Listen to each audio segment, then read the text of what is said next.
काल मी बाईकवरून येत असताना असा एक किडा उडत आला आणि त्याने इथेच पकडलं आणि इथे त्याने चुंबन घेतलेलं आहे, त्यामुळे तो असा फुगून आलेला आहे.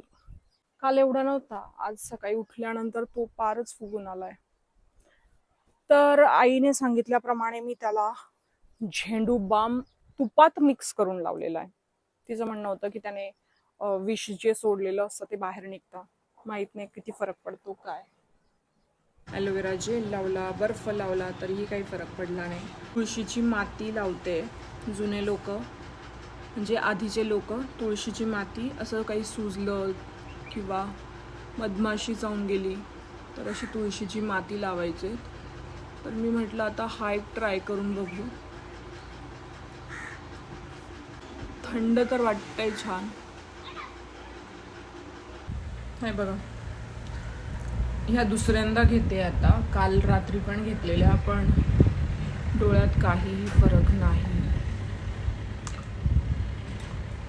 आधी खाज येत नव्हती, आता खाज यायला लागली. 3-4 दिवस आहे, टॅबलेट्स चालू आहे, पण डोळ्याची सूज कमी होत नाहीये. अगदी आय शॅडो लावल्यासारखा पिंक झालेला आहे तो. तुमच्याकडे यावर काही उपाय असेल तर मला कळवा.